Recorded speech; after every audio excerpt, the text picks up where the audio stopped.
Hey everyone, this is Ron Bonk. Once again, the hammer of Penis Hammer.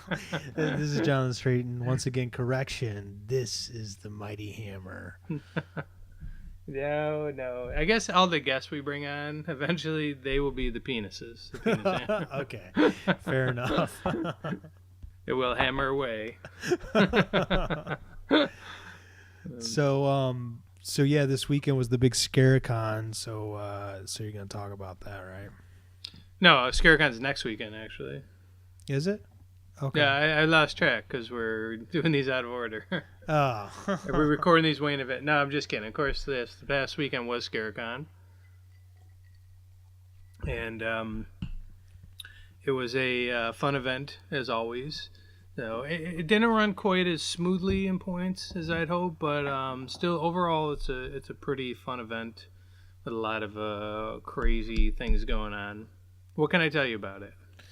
Jeez. Because I don't even know where to start. Yeah, I'm sure there's so many. What about I guess just talk about the turnout. Was there a good turnout? Attendance-wise, it was definitely down this year. He had expected it to go up, but I think instead of going up 30%, he estimated ticket sales went down by like 30%. It was hard for us to tell. We actually, because I was doing this underground Filmmaker ALE VHS Fest event activity within Scarecon. We were actually in this like side hallway next to the main hall. Basically, there's like this main hall. It's this giant, auditorium-sized room where most of the convention is. On the right side is the artist alley. Up around the front of that is he does some pictures and he's got a couple booths there, and then he's got like the registration. Then there's a big like sitting area, stage, and then around to the other alley where there's like two bathrooms, and it's also the path to the screening rooms. It was our alley. So basically, people have to kind of walk through there usually because you can't park in back to come through the main doors. Where the parking lot is, you pretty much have to walk past us to get into Scaricon. Even from the parking garage or the parking lots or from the casino itself. So I figured it'd be good high traffic, plus people had to go back through because some of the panels were back there, some of the panel rooms. And, of course, all the film festival screenings and stuff were. But he has a map. It's kind of small off on the side. It's a little hard to see. People complained that they didn't know where it was. He didn't have any big signs printed. He had like a big sign for the Artist Alley and stuff like that. But he had like a sign for where the Film Fest was, but not for the VHS Fest. So I'd made these small signs to direct people. But still a tough time getting traffic over there. And I think the biggest problem is from the main hall, you walk in and you go left.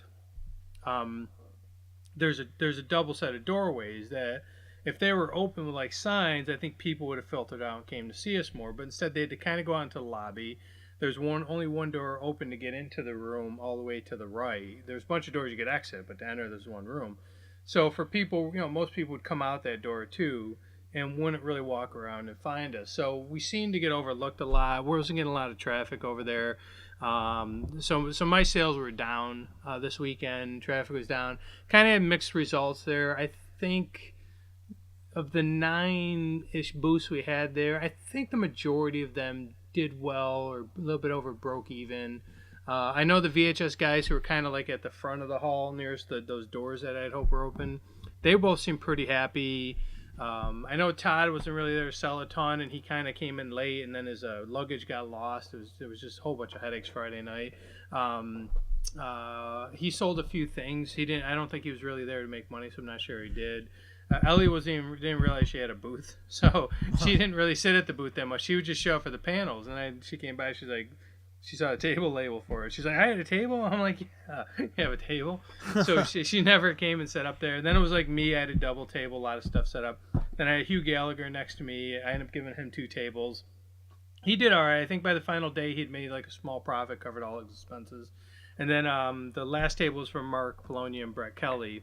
And Mark was happy. Mark did, I think, a ton of business one day, but he bought a bunch of rare, like VHS and a bunch of his movies that were hard to find, and moved a whole bunch. So people came there and they were buying the old VHS. They just weren't really looking for the new VHS, the new titles. Yeah. Which I forgot about Chris Seaver. He was kind of between Todd Sheets and the 2 VHS guys. And he had a miserable time there. He was real unhappy with the amount he did and that he didn't sell enough. People weren't stopping at his tables. But I don't think people were just looking for that stuff. So unfortunately, he sort of took a hit there. Yeah. But Friday night, things started off rough. It was like I had the first panel coming up, and I was the only guest there. Actually, Chris was there. I take it back. Chris was at his booth, and then there was me, and we were supposed to go talk about the high A panel. Todd was running late. His flight he was coming out of Kansas City, got delayed from a technical issue, and they switched him to another flight. So he didn't get there until like 3, I think, in the afternoon, which was when the show was starting. Top it off, he had this carry-on bag that he had a screener of House of Forbidden Secrets, which was going to play at the convention, and it was in his bag. So he carries it on, and they take it from him. They said there's not enough room in the overhead. And according to Todd, he said there was like a space. He's like, I can squeeze it in there. And they're like, no, we don't want to overjam that. We're going to take that bag. We're going to check it. And he said he was like begging him. He's like, I can't lose this bag or I'm screwed. And they're like, no, we won't lose it. So flight gets delayed, technical issues. He, long story short, when he arrives in Syracuse, his bags are in Georgia. Oh, shit. So... But he had managed to get the movie onto his laptop. Problem was, later we were never able to connect the laptop to the projector, so we had to cancel that showing that night of House of Forbidden Secrets. But the show started real slow.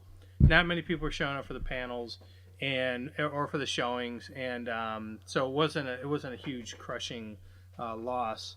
Regardless, we still held some of the panels. Hugh, I knew, was getting there at 4, which was like an hour after it started. He arrived pretty much on time. Ellie was having issues getting there. She was getting lost. She was checking her hotel. So she didn't get there, I think, until her first panel, which was that night. So the panels basically were sparsely attended that first day. But still, I made these guys sit down and talk. And we had like a great conversation that first night. I think it was me, Hugh, Chris, and Todd. And we'd gone in, and I was almost expecting to cancel the panel, but a couple of people showed up, and I forgot the camera, so I didn't record it. And I was like sitting there, I was like, I could run and get it real quick, but I was like, no, let's just do this. It probably won't be a long panel. We ended up talking for a while, and Todd went into some great details about this producer he worked with on his last movie and the stuff this producer was pulling on him. And Chris went into all these great details about his issues with Troma and his falling out with Lloyd Kaufman. Oh, wow. Which... Talking to both of them later, they both basically said, when I said I regretted not recording it, they were both like, well, I probably wouldn't have said so much if he had recorded. I didn't really want that out there. Yeah. So, but it was a real good panel. It was real interesting. And then at the last panel night was the actors panel, which as I came walking around the corner, we'd had this guy, David Long from Piece of Talent to it, who wasn't part of VHS Fest, but he was there promoting his movie. He had a booth with his director. And, he was getting his camera to record the panel because no one was there. So basically, I went back with him and I interviewed those guys and talked to them. And it ended up being a great panel, even though it was just like the 5 of us. I think the guy from Horror Nation, like a horror public press organization online, they're real big on Twitter. He came in and was listening in and taking pictures and stuff. And I asked him a bunch of questions and that was a really good, that turned out to be a really informative panel, and I'm going to see if David will give me a copy of it at some point to put online. So, but the first night was pretty rough. Things were not running smoothly. Saturday, kinks mostly were worked out. We had the option to move up front. Everyone but Chris decided they wanted to stay there, so Chris ended up not moving. It was already like a half hour into the show starting, so it felt like if we moved all our stuff, we'd kind of lose any momentum we started to build up. Because at first we were selling a few things, starting in the morning. It ended up getting real quiet there. But the panels went great. They started getting more and more attended. We had a good crowd. We did this Totally Fucked Up panel, Totally Fucked Up Movies. And it was me and Hugh and Todd. And was it just the 3 of us? I feel like I'm forgetting. Oh, Mark Polonia was on there too. Yeah. And we talked about, just making disturbing, messed up movies and stuff. And it went great. People were laughing like crazy. Did I get all that one recorded? Because my camera, which I'd never used for a long period of time before, ended up shutting down about 45 minutes into the second panel I recorded. I recorded the first one. I think the first one's Underground Filmmaking. They had like all of us on it, and that was great. And then the Totally Fucked Up was really good too. Hugh had lots of great stories. Everyone did. The last panel, the second Totally Fucked Up movie panel, I was going to moderate, but I'm having to skip, and so it was Joe from Piece of Talent, Ellie, and I think Chris Seaver. I guess it was sparsely attended, but it still went pretty well. I had been switched over to another filmmaking panel, which is part of the regular ScareCon events because Bill Lustig had canceled. And that actually was a really good panel, too. It was an hour-and-a-half long panel. I was on there with Mara, this guy named Adam, filmmaker out of Buffalo, and Tamara Glynn, who's from one of the Halloween movies, Halloween 5, who I guess also makes movies and stuff. And that was a good panel, fun night, better business, better crowd. Everything seemed to go real well on Saturday. VIP party got kind of messed up. People weren't sure where it was. It was supposed to be at the Upstate Tavern. Upstate Tavern didn't know anything about it, at least the girl we were talking to, and she brought us over to one of the convention room panel rooms, and not many people were in there. They didn't really intermix, no alcohol, so kind of died. Wow. But it was still a fun night. We had there was the party that night, the zombie party or makeup party, costume party. People were dancing, loud music was playing. It was a good time. And then Sunday, things were a lot slower. We did move up front. Didn't do a ton of business. Had a few panels, though. They were good. I ended up running around. I am doing... Andrew Peters was running the Horror File magazine. He had a little booth set up with like chairs to interview people, and he was complaining all weekend he was having a tough time getting the guest over there. And Jim, the guy who runs ScareCon, was getting on his butt about it. And a few people brought some people over to interview, but he wasn't able to get the guest over. They wouldn't listen to him. Yeah. Which I don't know if it took like Jim taking him over to these people to intro him or something. Maybe Andrew needed to build some confidence or whatever. But I told him to help him out. I grabbed John Russo, who wrote the original Night of the Living Dead, and Brink Stevens, who gave Nos a plug talking to her. Awesome. Brought them both over and talked to them for 10 minutes so each. Interviewed them about what their past real quick, what they're doing now, what was coming up. Brink's done a lot of movies I think last year she said she did 8 or something like that. I forget offhand, but she probably doesn't remember back that far to Nos. She said, make sure you send me a copy of Nos when it's done. Or I think she even said, make sure you send me a copy of Nos. And I was like, as soon as it's done, we'll definitely send you one. Like, I didn't know if she thought it had been finished at this point, So I made her know, made it clear to her that it wasn't. So that was fun, kind of interviewing some people. Like I said, the panels are kind of highlight, getting to talk to Todd Sheets a lot. I'd seen him only at one other convention, and we hadn't talked very much at that one. Hugh Gallagher I hadn't seen for years, and Hugh and I would just kind of talk over his table for like a few minutes anytime I saw him in a convention. We got to talk quite a bit. Mark was a lot of fun. I didn't really get to talk to him one-on-one so much, but on the panels he was a riot. Same with Chris. Chris didn't want to go on the panels. He didn't think he was worthy to be on the panels, and he had like some of the best stories, And I think he even said to me, because he was real resistant to do the panels, he was like, he had a good time on the panels in the end. Brett Kelly couldn't make it. He was trying. It was kind of almost like a cursed weekend in many ways. A lot of things went wrong. He didn't expect him to. He was coming in from Canada, and the customs wouldn't let him cross with his. He had DVDs of My Fair Zombie to bring to the show, and I mean it's kind of a graphic cover with a zombie girl on it and stuff like that, but it's not any more graphic than like Walking Dead or something like that by any means. But they wouldn't let him cross over. When he was emailing me early in the morning on Facebook, by the time I woke up and saw his emails, he basically said, I'm here, I'm with my wife and my kids. I don't know what to do. And then I saw he post online. He said, it looks like I'm going to be at the Montreal Comic Con for a second day today. So I just emailed him, said, it looks like you couldn't get across. It's cool. It's been slow. Don't worry about it. So we lost out on getting Brett there, which we had a release of his movie, The Bone Setter. Plus I had a short of his called Night Songs, which was his first thing he made. It was shot on video as a bonus on there, never before seen. We also had Chris Seaver's Geek War, so we weren't able to have Brett there to help promote that. But again, Sunday was slow. I would have felt bad if he came all the way out there and didn't do much business. But so it was good and bad. Like I had a good time with the filmmakers, all the filmmakers, not just those guys. I had great time on the panel. Always loved talking filmmaking. On the opposite side, didn't do a ton of business, about like I said, half of what I usually do there, and it was tough getting a crowd there. It's one of those things I think you got to build, and I'm not sure if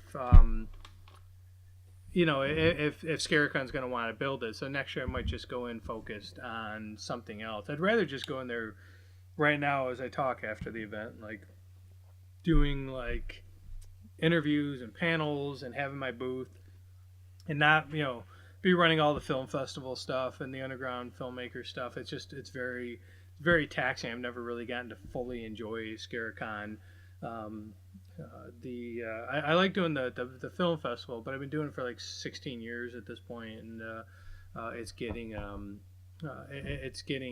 know, old for me in a sense. So. Yeah. But Call Girls from Cthulhu, that one. I don't know if I'm even saying that right because I can't talk. And it was cool. The filmmaker was really appreciative of it, and he was talking about how, when he saw like me and Todd and Hugh and Mark were all going to be at the Scarecon, he was super excited because we were the guys that like inspired him to be a filmmaker. And then he's there, winning best movie, and I'm giving him the award. I mean, I was thinking if I was in his spot, I think that would have been like super cool for me. So I was glad that it was a cool event for him. And he won like 4 awards for it. He got like best director, best actress, which was his girlfriend, which I didn't realize the lead actress was his girlfriend. So it was an awesome trip for them.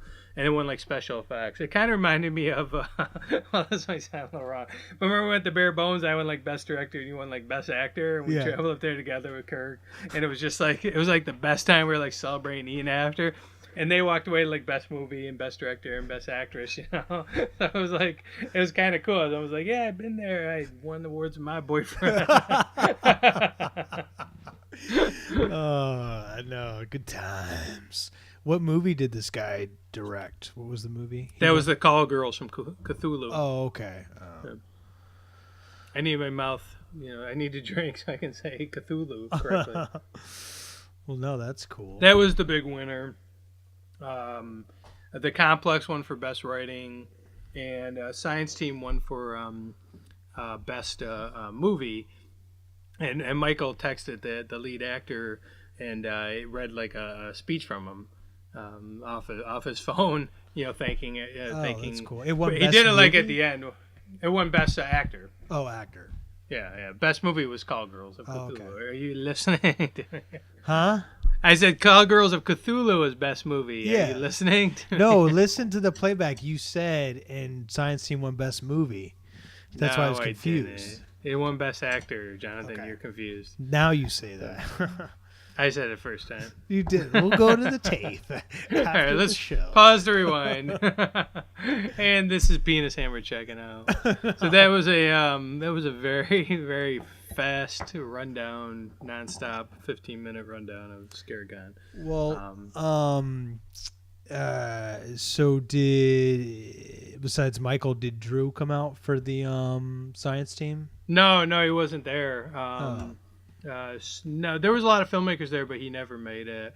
A lot of filmmakers for the shorts were there. The Empire State of Dead contest, that was the one showing that had not only was every seat filled, but like all the aisles were filled. Everyone's packed in there, and I think some of the people kind of like snuck in without paying for tickets. Yeah, but it's just Jim doesn't get enough volunteers, I think, to run security over there, and that's the point when it costs him, because the rest of the time he probably doesn't have to worry about people sneaking in there. But yeah, that was packed, and Michael was running the shorts for that and said it went well and told me the different reactions that things got. And the winner for that was Necropath. Oh, yeah, okay. And what else? A lot of the shorts, especially on Saturday, had good crowds. I mean, Sunday was sparse, Monday was sparse, but Saturday, like High 8 had a good crowd, House of Forbidden Secrets had a good crowd. So overall the attendance to the Film Fest showings was good that day. I think Science Team had a number of people. I was going to tell you about the shorts on Sunday. It was funny because the shorts started at 11, and we nominated a whole bunch of shorts. It was a really strong year for shorts, and I didn't even time out how long they were running. Well, they ended up running like through the entire convention, So Michael was in there running them, then this other girl, Sarah, who volunteers for me every year, she went and took over him while I was doing like the award ceremony and stuff. And I had to get Nathan home to his mom by 5 o'clock. So it was like 4:15. I was checking out, and I went in there, and she still had like 5 people in there watching shorts with her. And she kept playing them, and they were loving them and stuff like that. So later she texted me at like 5:45, and she's like, they finally kicked us out, and we still had 3 shorts to go. So they didn't even get through like all the shorts. But I thought it was cool because these people stayed in there and watched it. And I posted something on the Scaricon Facebook page about being like one of those cathartic moments of Scaricon that you'll talk about for years. Like being in that room until almost 6 o'clock, watching shorts still until we got kicked out. It's like one of those things you'll talk about, and there's a lot of those sort of moments that you have at Scaricon. To me, it was a little surreal to be on a panel with like Todd Sheets, Hugh Gallagher, Chris Seaver, Mark Polonia, and I keep forgetting Eli DeGeer was there too. To have all of them on a panel with me together, all these people who I've either known from afar, or gotten to know a little bit, and work with and distributed their stuff, or made movies at the same time as them, or started at the same time as them. I would have never thought, like 20, what has it been? Geez, like 22, 23 years later here, I'd be sitting on a panel with them talking about movies and stuff. So it was a good time. You didn't have the cake guy helping you out run projectors? Cake guy? Who's the cake guy? Yeah, remember the guy at your festival 2006 where we met? Big Fish was showing.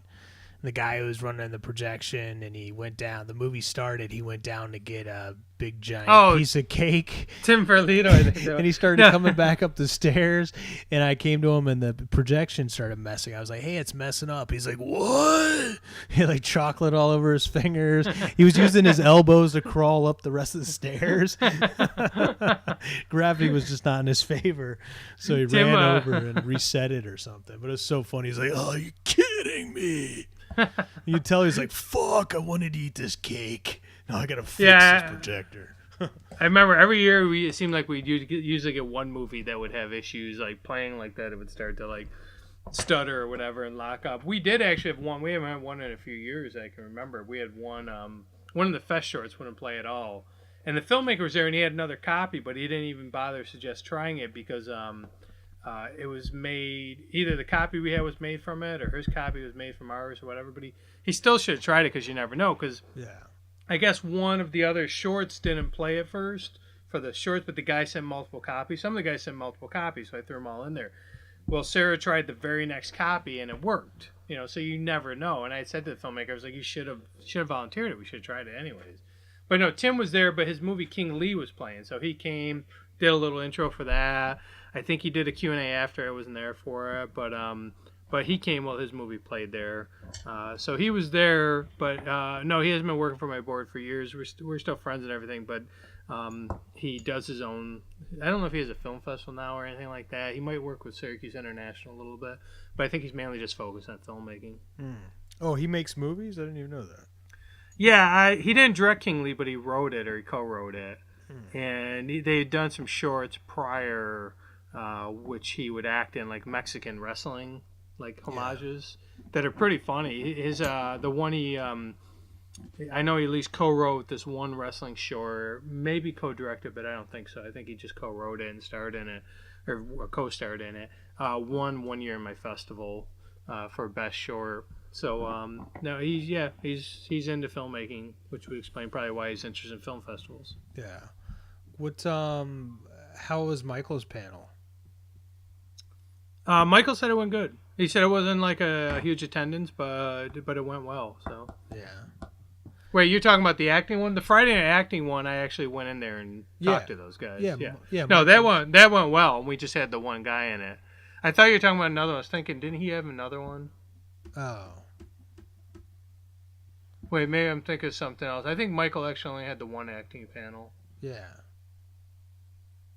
Yeah, I think he only had the one acting panel. And that was the one where at first nobody was in there. Then I came in and I interviewed them. And I threw some questions at Michael. And it's funny because I could poke a little fun at Michael because I knew him better than any other people.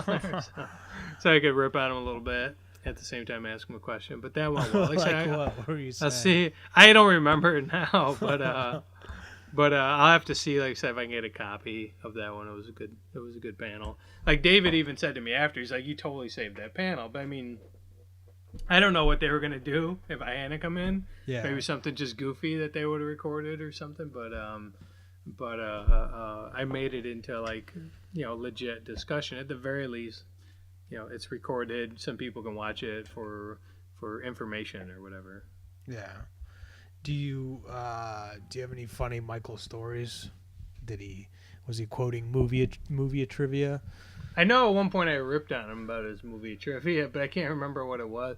No, I mean, I didn't get a ton of time to hang out with him because he pretty much had to make sure the film festival stuff was running on time while I was running around the panels. So, and he was spot on. I mean, he took care of everything perfectly. He knows from doing it. Last year he had to take over almost like the final like day and a half because I got tied up in so many panels. And it's not just panels that I talk on. Like last year, Jim kept asking me to moderate panels. So he'd be like, "Are you on a panel right now?" I'd be like, "No, can you moderate this panel?" I'd be like, "Sure." This year I didn't really moderate, any panels. I was just speaking, but there was just a ton of them, and keeping everything else organized. It was just kind of a crazy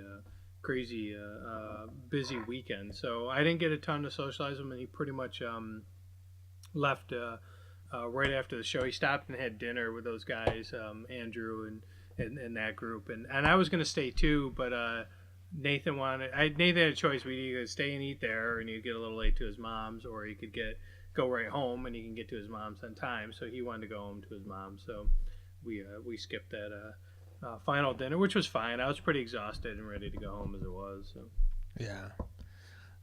Did you have any good celebrity stories with any of the celebrities that were there? I didn't intermingle a whole lot. I had the passes to the VIP, and I had vowed this year to get some pictures and stuff like that, but I just wasn't feeling it.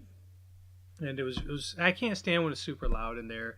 I think last year there was no music, and people complained. So this year he brought a couple singers in, but I don't like to yell. I don't like that bar type of atmosphere and stuff. Yeah. So I didn't bother really talking, to anybody except for I talked to Russo a little bit. But even then, I'm not a good yeller, so I wasn't able to really vocalize real loud to him. And so it was almost kind of pointless. That's why I was telling you earlier, I kind of just skated out of there early. Yeah. I'm trying to think, though, if I mingled with any others. Did Michael? I mean, I'm sure he was like a leech. I didn't see any pictures. And, he came into the VIP party late because he went and grabbed dinner with them. That was Friday night with Andrew that night, too. So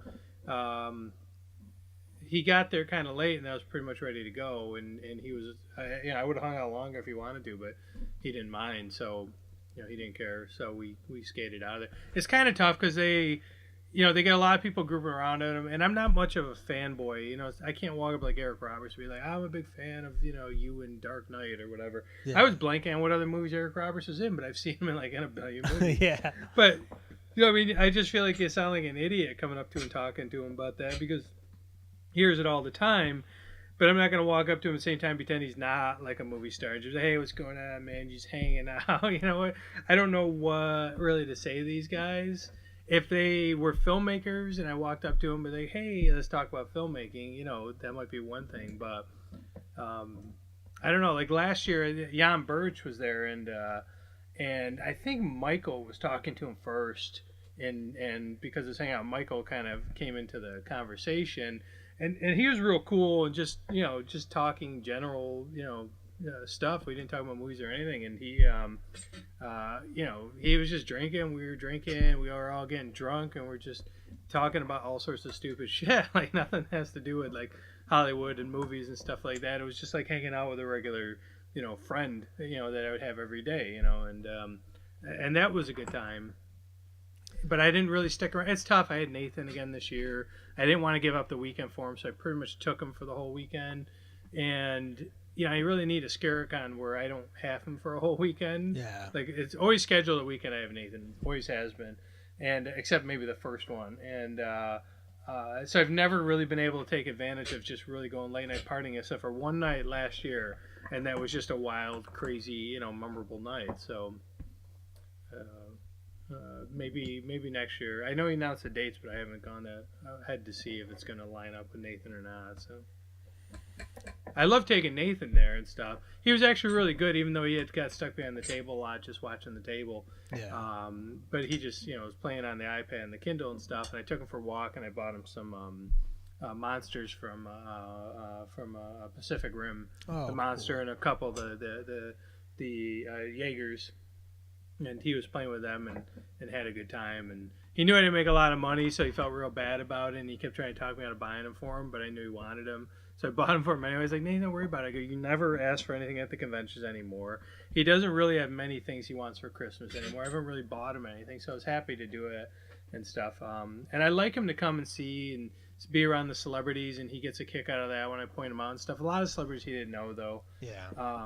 But at the same time, I wish I could just bring him up for the day and then have the night to party, because ScareCon is partyville basically in the evenings, Yeah. And with the VIP party, there's you can drink tons. The hotels are right there. Like originally, I was booked at the Microtel, and I'm staying over at my girlfriend's place, me, Michael, and Nathan. So she was driving us back and forth, and I didn't want to keep her out too late either, since she couldn't drink. But normally I would have stayed at the Microtel. Or like last year, we stayed right at the casino and split a spot with our friend Jody, or a room with Jody and stuff. So we were able to party until late and drink it up and have a good time. And it's about the only time I think all year nowadays that I get the chance to party. Yeah, I hear you. Well, it sounds like you had a good time. Yeah, overall it was a good time, and definitely another memorable event. And looking forward to next year. Yeah, we're getting. We need to go to Cinema Wasteland. We had so much fun there. It just reminds me, hear you talk about it. It just reminds me how much fun we had at Cinema Wasteland. Yeah, we used to get to party at Cinema Wasteland, even though we had to drive, we had to watch it. But it was kind of like akin more to like Bare Bones. Yeah. Where we could like party all night and then stagger to our room across the quad there, or whatever it was. And get random calls Atrium. about blowjobs in the middle of the night. That was Cinema Wasteland. That wasn't Bare Bones. Yeah. We just go over there and like pass out and wake up late the next day, and then drive over to the screenings or the panels or whatever we were doing there. That's kind of like what ScareCon's like. The casino's real expensive, but there's hotels right close by that they'll actually shuttle you to that are much more reasonably priced, so you can live it up there a little bit. Well, we probably shouldn't leave people hanging on the blowjob story. Why don't you tell us that, and then we'll check out since we're running late here. Yeah, no, Cinema Wasteland, the first year we went, Ron and I were in the hotel room, and we were just, I think we were just resting. And then we were watching Batman Begins on TV. And the TV, it was 2 beds, but it's one of those TVs that was you could only see it from one bed. So we both had to kind of lay in the bed to watch the TV. I don't even remember that. Yeah, but we let's put pillows between us. And then the phone rang, and then Ron's like, "Hello?"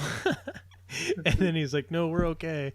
And I was like, "What was that?" He's like, someone called and asked if we wanted blowjobs.